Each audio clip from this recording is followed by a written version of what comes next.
These are text messages. Do you want to get into the content?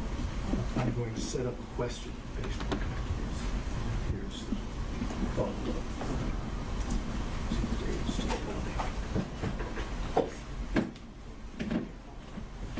Okay, so I'm going to have objections. Of course you're going to have objections. I realize that. I want to be able to show it to him, and then I'm going to frame the appropriate question, and then you're going to object. We'll see where we are.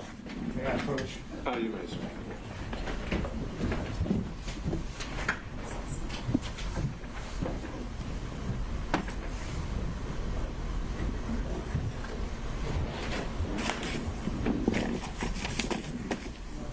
Look at this text message.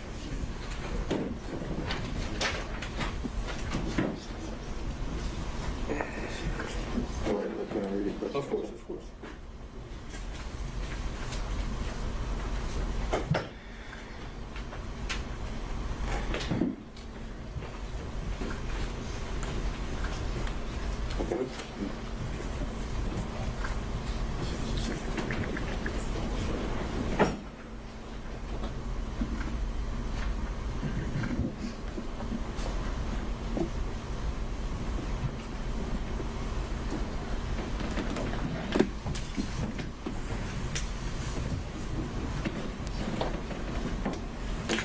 Okay.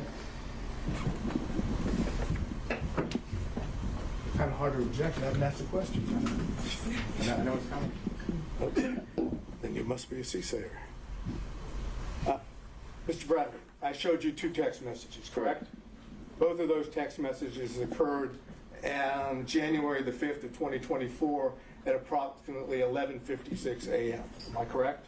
I think so, yes. Okay. And the text messages would have been between you and Miss Merchant, correct? I didn't see it. Yes, it should be. Okay. And I've shown the same two to prosecution, so we're talking about the same two. In the text message to Miss Merchant, you indicated knowledge of some activity on the part of Mr. Wade, correct? I'm going to I haven't asked him anything about what the... flag for the court that this is a topic and a specific exchange that Ms. Merchant went into, and there were objections that were sustained. All right, understood. Yes. And it's your testimony that the information that you imparted to Ms. Merchant in these two text messages is based entirely on confidential communications between you and Mr. Wade, correct? An objection.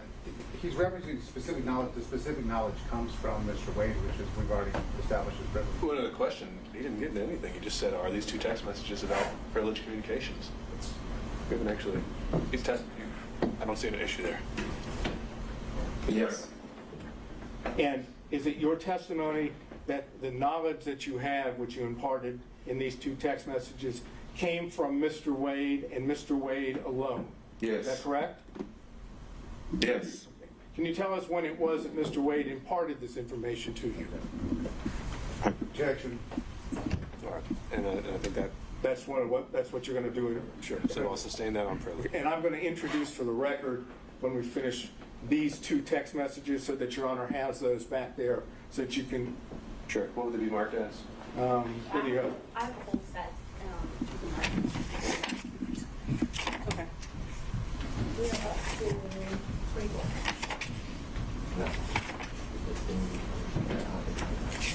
I'm going to go ahead. No, I think you're in the contract. I think you're in place. And the new one will be 26. There you go. Once I put a staple in it, I think it'll be Defense Exhibit 26. All right. You have to give me a real pen that works. All right, so this is marked and on the record it's Defense Exhibit 26, but not necessarily for its... This is not Evidentiary admitted 26. value. This is for purposes of the court conducting the in-camera review. And put a staple in it to make sure that you see it.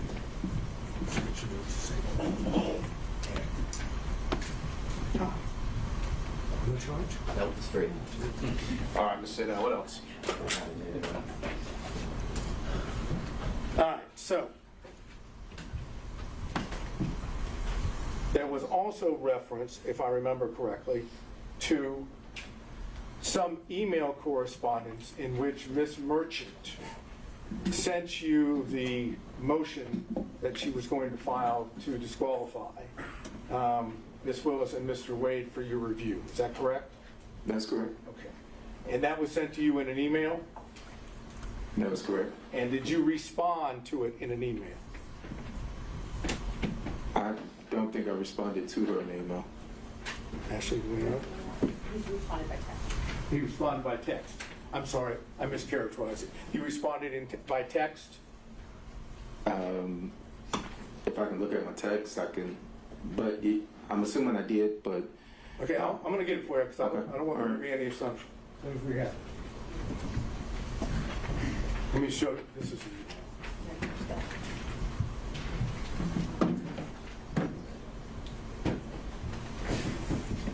Here's the text. I don't have anything besides the interest damage. Attempted to refute this witness.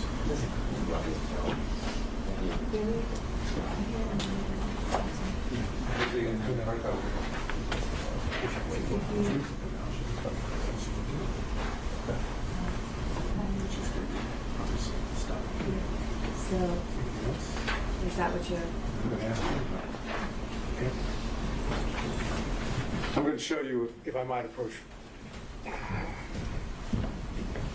I made reference to an email that Ms. Merchant would have sent you about the motion she was going to file.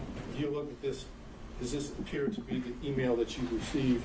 It's dated January the 6th, 2024 at 10:20, 10:25 a.m. yeah, I see it, the email, yes. So that's the email that you received, correct? Along with, obviously, the attachment, which is referenced. Yes. And then, did you respond to that email within the text message that I've just placed before you? Yes, I said it looks good. So the answer is yes. Oh, yes, I did. Okay. Then we'll mark this as another exhibit for Your Honor to look at.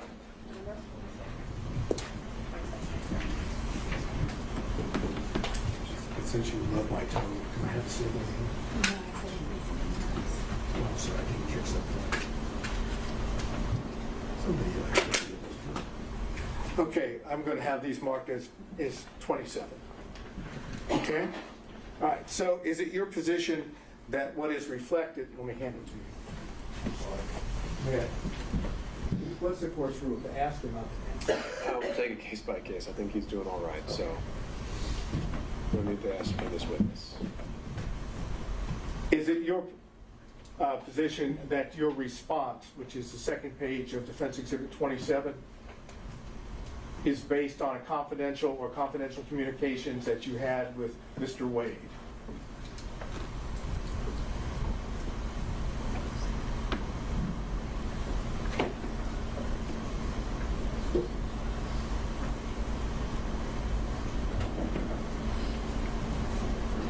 Do you want me to read the response? No, I'm only asking you whether or not the response, you actually already said what it said. I don't want you to read it again.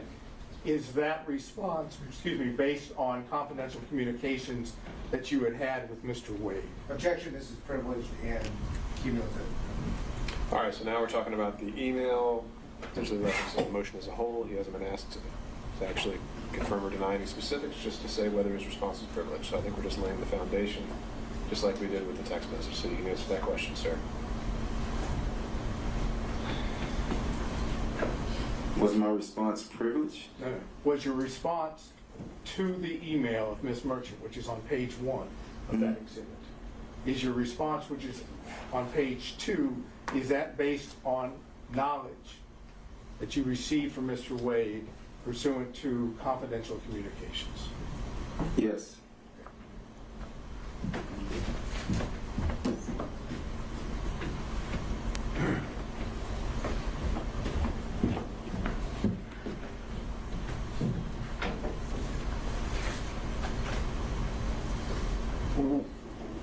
Have you discussed with the district attorney's office this case, your purported testimony? Of my testimony? Yes. No. At all? No. No prep, no conversations, no nothing? No. Have you given your attorneys, for this matter, did you give them permission to speak with the district attorney's office? Well, he can assert his own privilege, but that's kind of crazy. Is there a objection to be heard? Absolutely, this is Okay, privileged sustained. communication. Stay down. Next question. Do you know whether or not your attorneys shared privileged information with the district attorney's office? No, I don't know what my attorneys shared or didn't share. I don't know if they even met.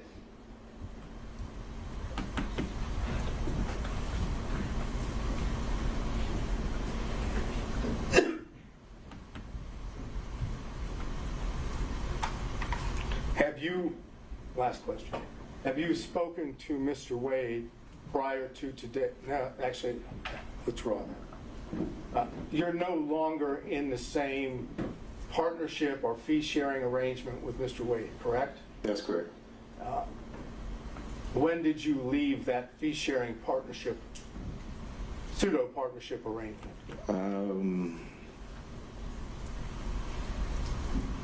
I don't remember the hard date, but maybe sometime like July, August of 2022, I think. Okay. And what was the reason for the partnership or the fee-sharing arrangements? What caused the separation? I wanted to leave and go out on my own. And that's the only reason? I wanted to leave and go out on my own, yes. I understand, but that was the only reason. There wasn't any suggestions or allegations of any form of misconduct on either part, either on your part or Mr. Wade's part, correct? Misconduct of what? Trying not to get into the specifics. Was there any allegations made of suspected misconduct on your part or on Mr. Wade's part? That's a fairly simple question.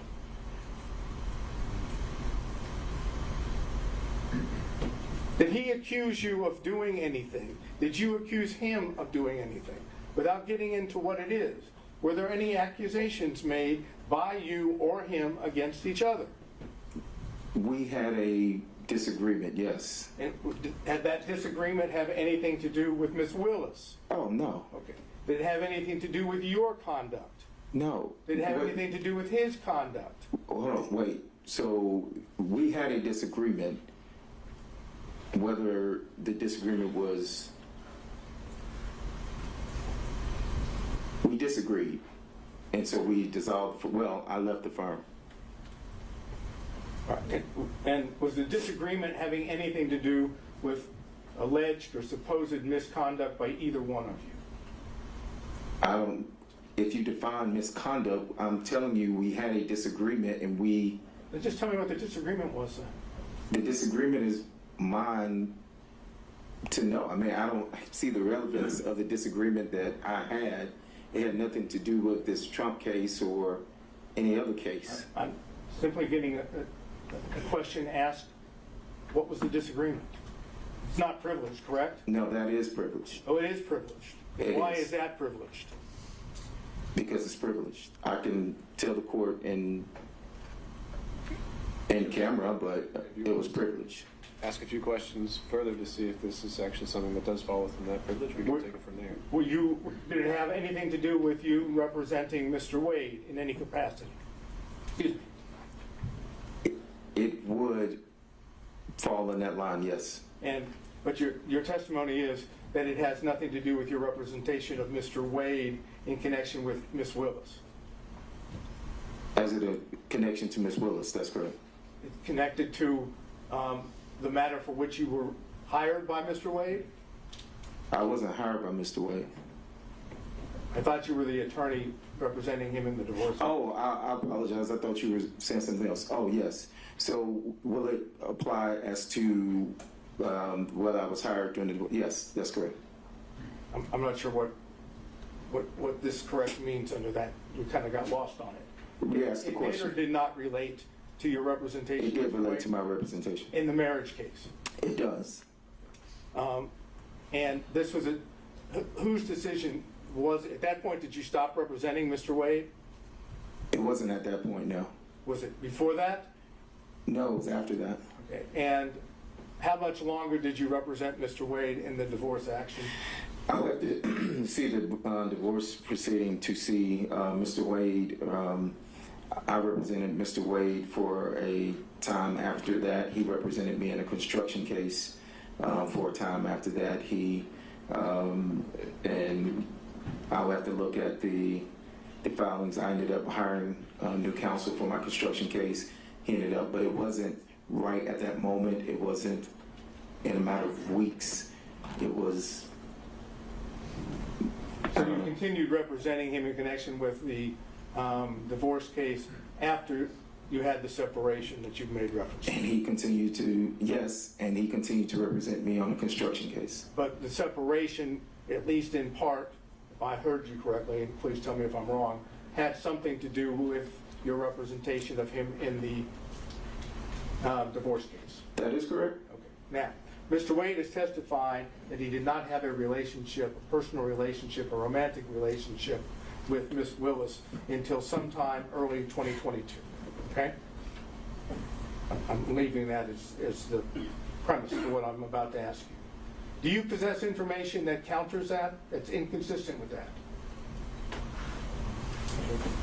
Any information Mr. Bradley has would be privileged, Your Honor. Okay, Mr. Sada, I think we. Would such information be privileged in your mind? I think this has already been asked during Ms. Merchant's direct, so we're covering the same ground. So I'll sustain that. So I can't get an answer to whether he possesses information which is inconsistent No. without getting into the information itself. I think the issue would be that we've already gotten an answer on that. Now we're asking the same question again. Ms. Merchant asked a variation of that, and he already answered. I think the variation, Your Honor, is referencing whether or not he had what would be personal information, independent source information. Mine is not so limited. Mine is, I'm asking him point blank whether or not he has information from whatever source, including Mr. Wade, that is inconsistent with Mr. Wade's testimony. Because if it includes Mr. Wade, it is privileged communication.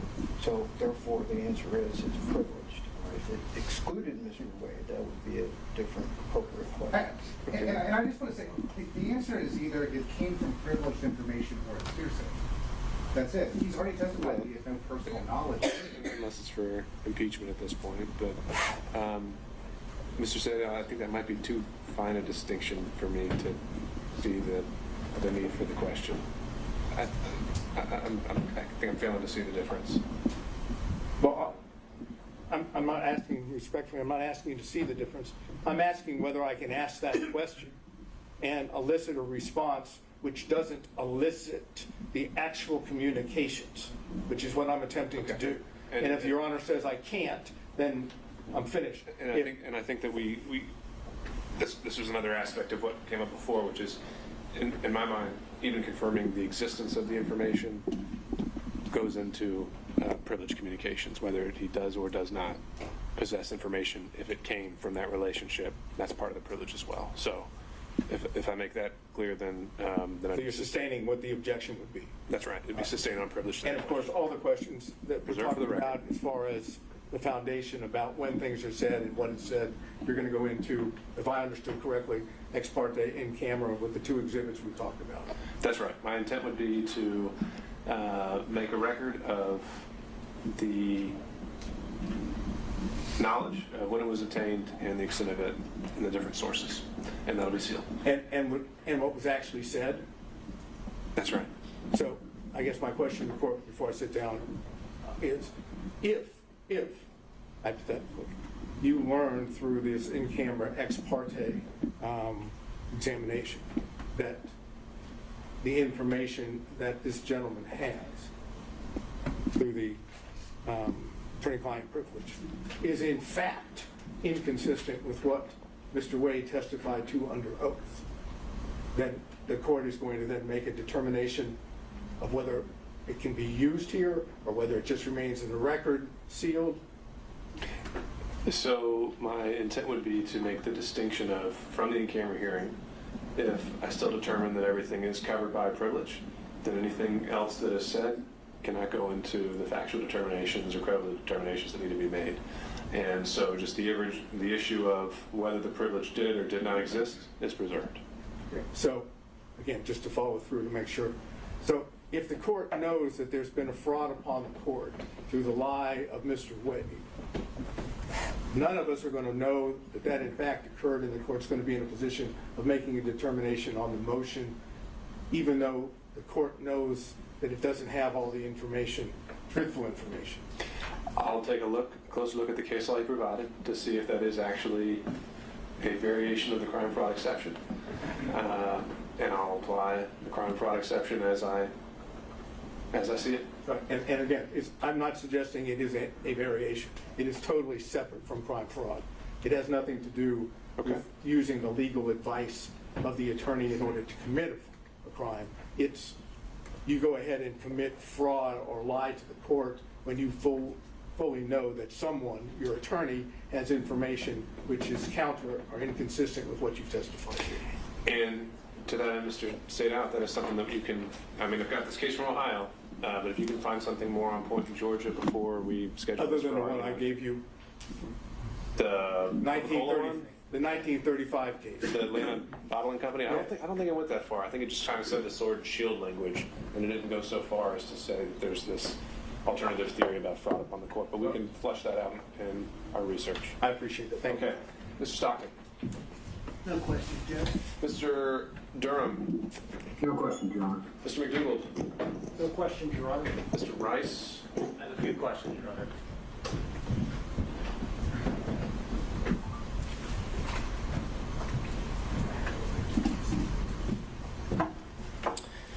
Mr. Bradley, you were counsel for Mr. Wade in the divorce case when the interrogatories were initially served on opposing counsel on or about December 27th of 2021, correct? That's correct. And you were also counsel for him when the amended interrogatories were served on May 30th of 2023, correct? That's incorrect. So you ceased representing him sometime before May 30th of 2023. That's correct. At any point during the divorce proceedings, was a pleading filed with the court or a paper served on opposing counsel that purported to have your signature that you were not the one that signed or authorized your signature on Say that again? it? Did anyone sign your signature without your authorization on any pleading or any other paperwork served on opposing counsel in the divorce proceeding? I don't think so. If you have the documents, I can authenticate my signature. And you have testified that you also practice criminal law and divorce law and perhaps other types of law as well. That's correct. And are you aware that OCG 16-6-19 defines adultery as a misdemeanor crime in the state of Georgia? If you say so, yes, sir. Go ahead. Okay. Judge, I would ask the court to take judicial notice of that. For what relevance? Judge, I think it does go directly to the crime fraud exception. Because before we draw objection, because if Mr. Wade was providing information to his counsel about his intent to either commit adultery or that he was committing adultery, then that would be a misdemeanor crime. It would implicate the crime fraud exception. And additionally, as we know from yesterday's evidence, Well, we let have me pause you there. Isn't adultery, as a statute, just on its face, been found unconstitutional? You can't actually charge anyone with adultery anymore. It is still current. In the Then it state. can't be a crime. It is still a current charge. Let's move on to that next argument. Additionally, Judge, with regard to the interrogatories, we have 3 different sets of interrogatories that were filed that came into evidence yesterday, 21, May of 23, December of 23, that contain false information. We also have the January of 24 that contains the invocation of privilege. So to the extent that this witness has information, both with the original interrogatories that were filed in December of 2021, and frankly with regard to the later ones, even though he wasn't counsel, that would be a false swearing and fraud on the court, which again is a criminal offense, and therefore the crime fraud exception would apply as well. Okay. Understood. No further questions. Okay, Mr. Gillen. Okay, Mr. Gillen.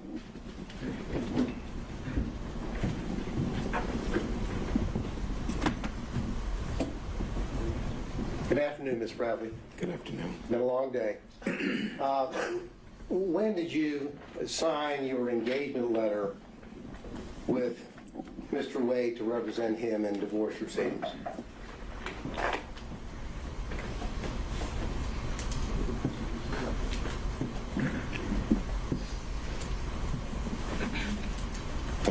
It would have to be 2017, 2018.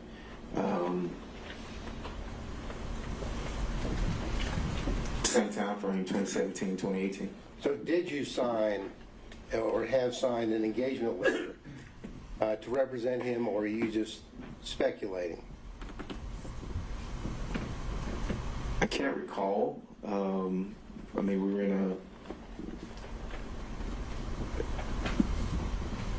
we shared space. I can't recall if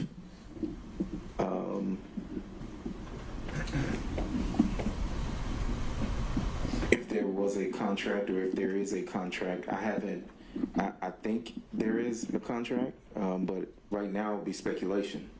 Right now, sitting here, you do not know whether or not you had a signed engagement letter with Mr. Wade discussing the parameters of your legal representation of him.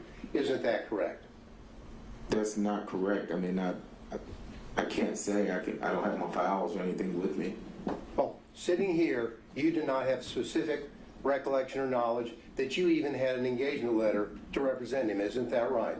I think I had an engagement letter, but I do not know specifically if I had an engagement letter. Well, when did you open a file? Did you open when you represent someone, you open a file in your office? And when did you open the file on Mr. Wade? I am going to object to the relevance of this line of questioning. There has been no dispute by the attorney or the client that there was an attorney-client relationship, and so I object to the relevance of the circumstances under which that engagement began, because as Mr. Gillen knows, that's not a factor in determining whether there was a true attorney-client relationship. Well, Your Honor, it's not just up to Mr. Wade and Mr. Bradley, it's up to the court. I agree with you there, Mr. Gillen, and so I'll give you a little bit of leeway, but I don't think we could spend too much time on this. No, so okay, we'll see. Your Honor. Now, did you or did you not open a file in your law practice with Mr. Wade's name on it, yes or no? Yes, I had a file with Mr. Wade's name on it. When did you open that file? I'm assuming 2017, 2018. I can't tell you the exact date. I've said that 3 or 4 times. Well, let's approach it from another angle. When is the first invoice that you sent to Mr. Wade for your legal representation? I didn't send him an invoice in that capacity. So what we have here is you're not knowing whether you even have an engagement letter. You don't know whether you actually even billed him, correct? I represented Mr. Wade. I signed the documents that we filed. I filed the documents. There's depositions that I had with the divorce attorney that was representing his wife. I'm sorry, sir, that's not my question. Okay. My question is, did you bill him in your capacity as the lawyer that you're telling him? I don't recall. As a matter of fact, did you have any invoices where you billed him on an hourly basis? I don't recall. And the answer really is no, isn't it, sir? I don't recall. And the reason why it's no, isn't it, is because what happened is that you and Mr. Wade were in a law practice together, and it was a very small work environment, correct? It was a work environment, yes. a work environment where you and him would meet and talk literally every day, correct? Not every day, no. Well, almost every day. Not almost every day. I stated earlier that I ran one side of a practice. Mr. Wade did, and we rarely were there at the same time. I stated that earlier today. So, well, just give us totally how much money you got for representing Mr. Wade in this since 2017 or whenever you told us, up until you dropped off the case in 2023. I don't recall. Would the answer be zero? I do not recall. Well, you would know whether he got paid or not, wouldn't you, sir? I do not recall. So you don't recall whether you as an attorney got a single dollar to represent Mr. Wade, correct? That's correct. Because you really did it as a friend, didn't you? No, I did it as an attorney. Well, an attorney that wasn't being paid. You were doing it pro bono for a friend, weren't you? I'm going to ask me. All right. So I'm going to sustain that, Mr. Gillen. I think the law is clear that money doesn't even have to change hands for that relationship. I'm making a finding based on the evidence that's already been presented, namely the fact that he signed pleadings to the depositions on Mr. Wade's behalf, that attorney-client relationship did exist. Well, at some point. I was just laying the foundation to the circumstances in terms of the non-billing from the 2017 period and whether there was really an attorney-client privilege there. That's what I was trying to do. Okay. If the dispute is just when it occurred, you can try to hone in on that, but the questions I've heard so far are more from you were never paid ever, it was from an overall angle. Well, from 2017 until November of 2021, you didn't receive a dollar from Mr. Wade for your supposed or your representation of him, correct? I don't have the file in front of me, and I do not recall. Okay. And the reality of it is, as I mentioned or asked you a few minutes ago, is that it was a small firm and you were doing him as essentially a favor as a friend and as a law partner, correct? No, I was representing him as an attorney. Were we in the practice together? Yes. And were we, or are we friends? I mean, we were friends at the time, yes. Well, you were friends and law partners, correct? Yes. And in a small firm, and I know because I'm in a small firm, people will sit around the office and talk about their social life and what they're doing, correct? Correct? If that happens in your small firm, yes, yes. Well, that doesn't happen, or did it happen in your small firm? The witness has been asked very specific questions about conversations about socialization, and we've gone on through it, so I think this is asking actually. All right, I'll answer this one question, overruled. Repeat the question. Well, did you in your small firm have occasion to where people would sit around and socialize and talk about what was going on in their lives as opposed to merely talking about the law? Yes. And you had those conversations with Mr. Wade as a friend on a social basis, didn't you? Certainly. Objection, going back into privilege communication. Not yet, but it might. I assume, yes, we talked about sports. We talked about, sports a whole lot. You talked about life and about what was going on in your life and what was going on in his life, right? Right? Sometimes, very rarely, yes, sometimes. And that is what you do in a small work environment when you know people very well and you do favors for them, correct? Again, I'm going to object. There's All questions. right, sustaining, next question, Mr. Gillen. Now, in that capacity, didn't you have discussions with Mr. Wade about what was going on in his social life that had nothing to do with him asking you legal advice? Objection, to be more specific.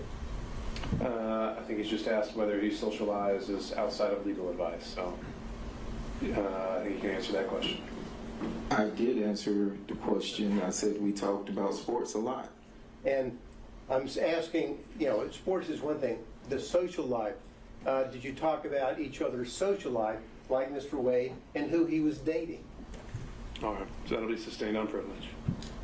Your Honor, just for the record, I would state that my objection would be that the privilege only protects communications in furtherance of seeking out a legal advice, not talking about something that might be personal or confidential. And that's the distinction that I would draw. I think that's an accurate legal point. However, I think the witness has already been questioned and testified on this point. Thank So, you. next question. Now, you got into the fact that you were the initial attorney on the divorce case, correct? That is correct.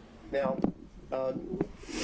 did you and Mr. Wade, without getting into discussions, did you and Mr. Wade together prepare his responses to the interrogatories which were filed initially in the divorce case? I'm assuming we, Objection. He's asking about the interrogatory responses, preparation of the case in the divorce case. I mean, that's all covered under attorney-client as well. Mr. Gale? Well, I don't think it's attorney-client. Did they meet together, and when the interrogatory answers were filed, did he file them, and did he do that in concert with his client? There's nothing privileged there. Did they meet and work together, and that work taking the form of them talking back and forth to each other on the right responses? I'll change a little bit.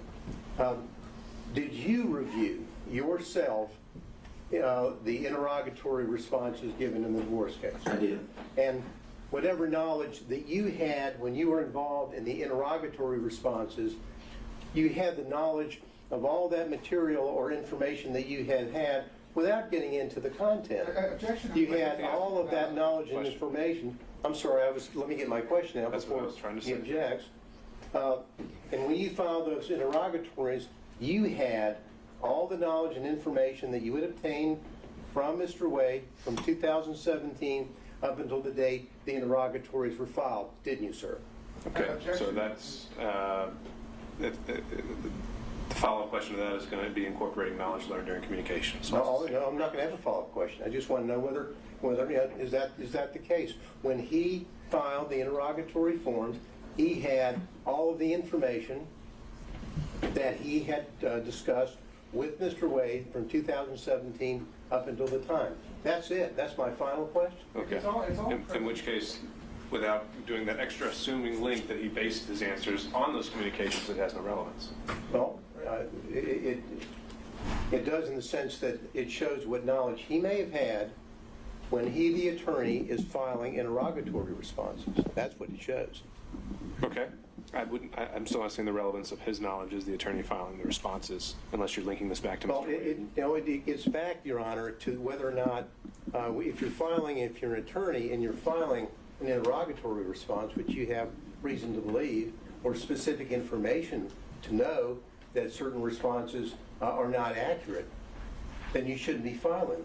And now, so that's where I was going with that. So if he's got a body of knowledge over here that's built up from his communications with Mr. Wade that everyone so dearly doesn't want everyone to know about, in spite of the allegations made against Ms. Merchant, now... So what if the question was, did you, when you signed your name to the interrogatories, did you commit any knowing fraudulent statement and submitting those to the court at the time? Would there be a problem with that statement or that question? Well, I mean, I think that is a conclusion that others could draw, like the court. I just want to know that he had all that information at the time that he, as the attorney, filed the interrogatories. That's it. We would object. This does fall under attorney-client, and he is making presumptions about when information may have or not have been disseminated to Mr. Bradley in his capacity as attorney. He didn't have to know about anything at the time of, in the middle of, at the end of, or he may never have had that information. There's too much presumption associated with it. The whole matter is covered on his privilege. One comment on that, Your Honor. We have spent almost a day talking about trying to block public the dissemination of what Mr. Wade said, either as an attorney or in any capacity, about his relationship with Ms. Willis prior to November the 1st, 2021. And questions about discussions in 2019, all objected to, claiming the privilege. And now to say, well, that doesn't mean that he learned something after. I'm talking about, what did you know at the time the interrogatories were filed? And everything that now they're claiming privilege Well, that's fine. The court will address that in chamber and in due course. What did you know? I'm sorry, Mr. Gillen, I really don't see the distinction. So your question's noted for the record and your objection as well. All right, and I'll follow up with this. Now, you're leaving removing yourself from the case, the divorce case, correct? You withdrew from the divorce case, correct? Correct. Did you do that as a result of your concern about any of the accuracies or representations which had been made by your client in the divorce case? No. Objection, privilege. Okay. So that's going to cover communications during the relationship? Well, Your Honor, hypothetically, not saying this is the case, hypothetically, if Mr. Bradley, knowing, let's say hypothetically, that he speaking with Mr. Wade, was aware that the intimate or personal relationship, romantic relationship, existed prior to November the 1st, 2021, and started in 2019 or 2020, if he's armed with that information that he's obtained from Mr. Wade, but Mr. Wade would want to insist on responding to interrogatories which were contrary to the information that Mr. Bradley would have, then I'm asking him whether he took steps as an attorney to say, I cannot be a part of that or countenance that, therefore I'm withdrawing from the case. Sure. I still see that as covering their communications. So I'll sustain that objection. All right, thank you, Your Honor. That's all I have. Thank you, Mr. Gill. Thank you. Mr. Kucherov, are you still with us? Mr. Bradley, have you still got the exhibits 23, 24, 25 there in front of you? I do. And 23, that's one of the contracts for your personal LLC, your PC, your personal legal entity, right? For the That is district correct. attorney's office? Yes? Yes, that's correct. Okay. And I understood your testimony to be that any income that came into the partnership, when I say partnership, let me be more specific. You had an individual legal entity. Mr. Campbell had an individual legal entity. Mr. Wade had an individual legal entity. But y'all had a partnership agreement, right? Yes, but we didn't have that the entire time. There was Yes. a period of time that we've been talking, or that we had talked about in 2022 prior to leaving the firm, that there was an actual entity for the three of you, correct? That is correct. And that was roughly during the time period where y'all bought a building together. Yes, correct. And it made things simpler, or for whatever reason, you decided at that time that a joint entity made sense to own that building, right? Correct. Okay. All right, but those contracts there, they're not with the joint entity, correct? No, they're not. Those are all with you individually, is that right? Can you take a look at 23, 24, and 25? Yes. They're all with you individually? Yes. Okay. 23, what's the hourly rate that you were being compensated? I think that was it the first appearance? 23 is the, I don't think, no, 23 is not the first appearance. 23 is the taint, it says. What's the hourly rate on that contract? $150 an hour. $150 an hour? All right. So the $150 an hour, the way I understand you all shared profits was you'd get 50, Mr. Campbell get 50, Mr. Wade get 50, and then y'all pay expenses jointly as well, correct? Correct. All right. What about exhibit number 24?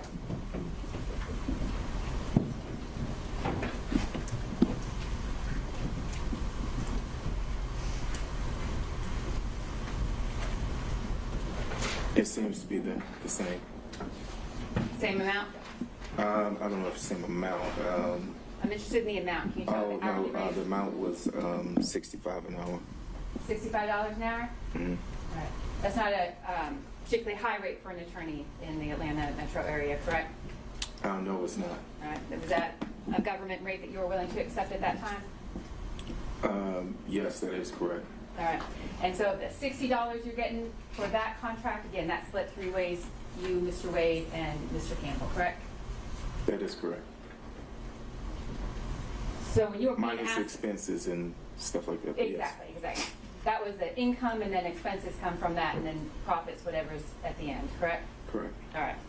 So when you were being asked questions about Mr. Wade, I think the phrasing, and I object to, but I think you might recall the question, Mr. Wade brought you this contract, or Mr. Wade got you this contract. Do you remember those questions? Yes, I do. All right. So we're talking then about the split among the three of you of about $20 a piece, right, for that particular contract? For this one, yes. All right. What about 24? You got 24 there? I'm sorry, 25. You got that in front of you? I do. What's the hourly rate on that one? It's 150. 150 on that one too? All right. And the same sharing went through the business, the way you handled that contract as well, right? That's correct. All right. Who is Austin Dabney? He was a probation officer that passed the bar, and we hired him and another individual. The other person didn't stay long. And did Mr. Dabney and the other legal associate that you all had working for you at that time, did they do some work on these first appearance contracts? Yes. Okay. And that was a pretty good position for a younger lawyer to be sent to get some courtroom experience, correct? That is correct. All right.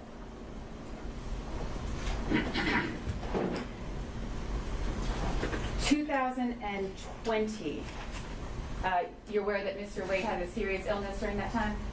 I'm aware.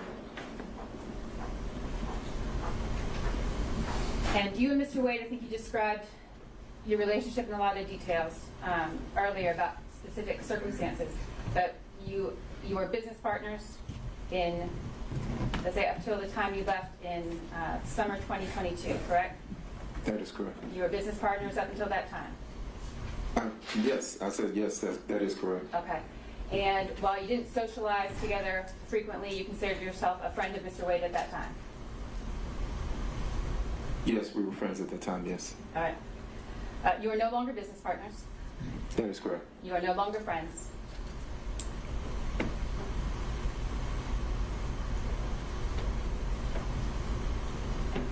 I mean, if he's saying that we're not friends, then I yeah. want to know what you think, Mr. Bradley. Do you consider yourself a friend of Mr. Wade? I'll consider. It goes to potential bias. Thank Ms. Cross. Would I consider myself a friend of Mr. Wade? Mm-hmm. I would.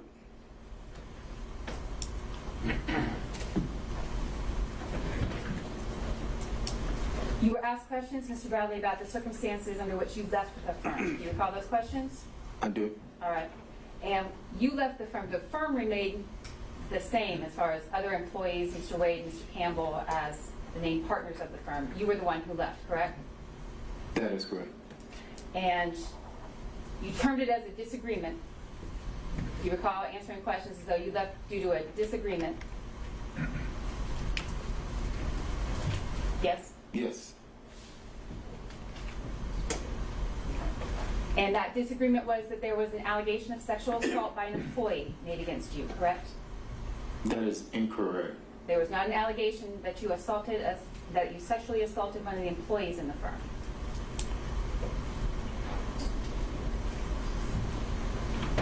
That is incorrect, but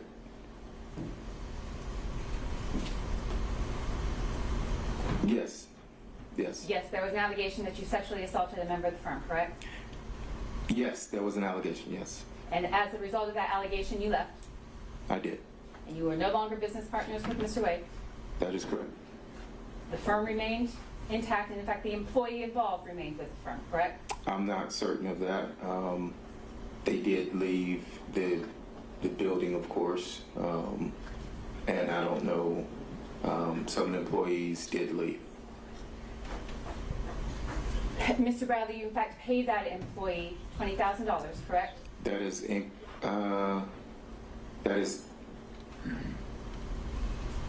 incorrect as far as what was. No. On or about the time that you left the firm, and on or about the time that the allegation of sexual assault was made against you, did you pay the person who had made the allegation of sexual assault any amount of money? There was money left in an escrow that belonged to me. I don't know what that amount was. And did that money that was left in the escrow that belonged to you, was that paid to the employee who said that you sexually assaulted her? I never signed any, I never gave any money. I left the money in the escrow account. What happened to that money? I don't know what happened to it. For what purpose did you leave the money in the escrow account when you left the firm? I left the money in the escrow account. For what purpose, sir? There was no purpose. You just left the money in the escrow account? Yes. If there's no connection to the money you left in the escrow account and the allegations of sexual assault that an employee of your firm made against you, why was it that you brought to my attention, why did you respond the way you did about money in an escrow account when my question was, did you pay this employee any money? I didn't hand any money. It was money from my escrow account, to my knowledge. To your knowledge, where did the money in the escrow account go? To the employee. To that employee.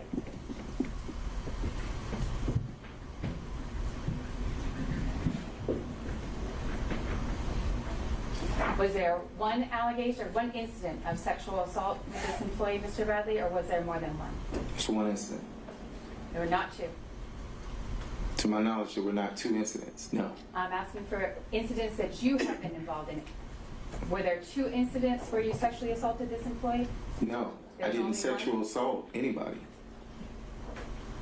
Was there another occasion where you paid any money as a result of an allegation of sexual assault against you?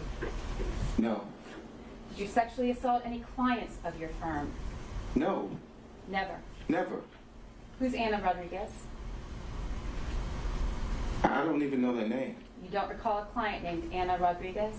Anna Rodriguez? No, I do not. Never met her. I do not recall the name Anna Rodriguez. Pardon me, Your Honor, I would object to this. I'm not sure what we're trying to do here. So I would object to this line of question. All right, Ms. Cross? Your Honor, this clearly goes to the bias that the witness has towards Mr. Wade and other individuals, his motive in his Okay. involvement. And I believe it's an appropriate avenue to pursue based on exploring his credibility. All right, at some point, though, I'm not It won't. going to go much further. okay. Judge, if this is allowed to continue in this way, and it does appear a little bit harassing, then is Mr. Bradley going to be excused from his privilege because this is not... That's what I was going to do. Don't do that yet. Mr. Chopra. Just sit on it. I think she's already done that. Your Honor, I'm asking in all seriousness, that privilege, although... Based on the answer right now, I think now we've opened up a whole area. What he has just responded to, he previously said was privilege. That doesn't sound like privilege to me. We'll have to address that when we go back through the run there. So, Ms. Cross. I'm finished. Okay. Mr. Sadow.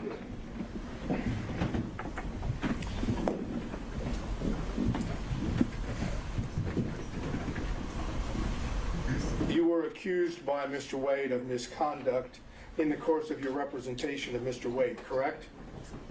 I was not accused by Mr. Wade, no. Who accused you?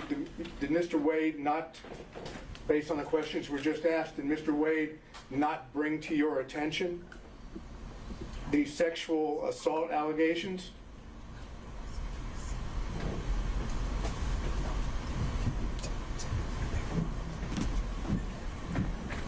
Ask that again, please. Mr. Wade brought to your attention the sexual assault allegations that you've been asked about by the prosecutor, correct? Correct. And at that time that Mr. Wade brought those allegations to your attention, you were still the attorney for Mr. Wade, correct? Correct. And therefore, your conduct as an attorney, and the attorney at that time for Mr. Wade was called into question by Mr. Wade's passing along to you allegations of misconduct, correct? I object to that. I don't think that's factually true. I don't know that that's not, I know that that is not legally true. The attorney-client relationship is of a matter. It is not vitiated by other instances or anything outside that matter. I'm not sure that that's accurate. He was accused by Mr. Wade, his He was not client. accused by Do you Mr. mind if I speak? I allowed you to speak. Mr. Sadao. Mr. Wade accused this gentleman of misconduct in the performance of activity while he's an attorney working with Mr. Wade and representing Mr. Wade. Those allegations of misconduct open up the question of whether or not he can defend himself by now discussing his confidential communications with Mr. Wade in connection with the representation as well as the allegations. That's the position of the defense. Understood. So what is the question you're putting? My question I'm going to ask you now is, tell us what Mr. Wade told you about when he began his relationship with Ms. Willis. All right. So where I think we are with this is that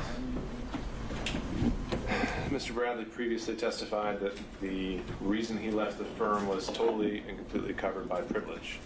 When asked by the state, he went into a factual scenario that, to my mind, I don't see how it relates to privilege at all. And so now I'm left wondering if Mr. Bradley has been properly interpreting privilege this entire time. And I think the only way I can cure that is by having that in-camera conversation with him. May I suspend my redirect for you to have that conversation? I think that makes sense. But is there anything else, though, that you were going to cover other than this issue? No. Okay. Ms. Cross, any reactions? Only to, Your Honor, the premise of Mr. Sadow's question was that Mr. Wade accused Mr. Bradley of the sexual assault. That was not my question, and I don't believe that's factual, though there was an employee who accused Mr. Bradley of sexual assault. Okay. But regardless, though, the point is that the circumstances of his departure from the firm, from what I've now heard, had nothing whatsoever to do with his representation of a divorce. Is that fair? My question, I believe the testimony has been that the circumstances of Mr. Bradley leaving the firm were related, I can't say how much, but certainly in a large part, based on the allegation of sexual assault that was made against him by an employer. Sure.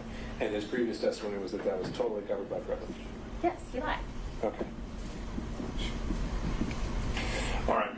Other than this issue, which I think we've covered at length, was there any other questions based on Ms. Cross's examination from other defense counsel? No, Judge. No, Your Honor. Okay. No, Your Honor. No, Your Honor. All right. With that understanding, can this witness be excused, Ms. Merchant?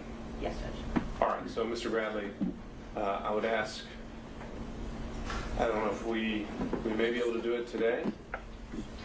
I'm sorry, Judge, I don't think I can excuse him. Mr. Sadao had reserved the rest of his cross for after you determined the privileges. Right. What I'm about to say just logistically is, what I'm trying to do is, if we can conclude this hearing with the exception of that in-camera hearing, we end for today.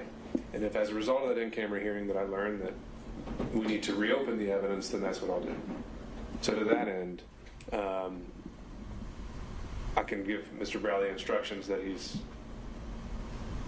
to report back if upon order of the court, but otherwise,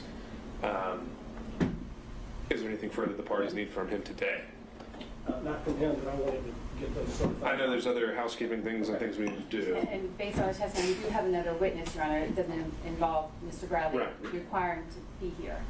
Okay, so now the state does have another witness. I do. Okay.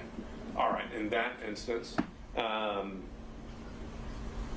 okay, Mr. Bradley, you can step down, sir. However, I'm giving you the order to stay in touch with your attorney, and then we're going to have to find a time to meet again and go into a camera session. Do you understand, sir? I do. Okay. All right. Thank you, sir. You can step down. All right, Mr. Chopper, do you have a card for me? I do. Okay. At least I hope I do. Thanks for watching. If you like it, comment and hit the like and share buttons. Subscribe for future videos.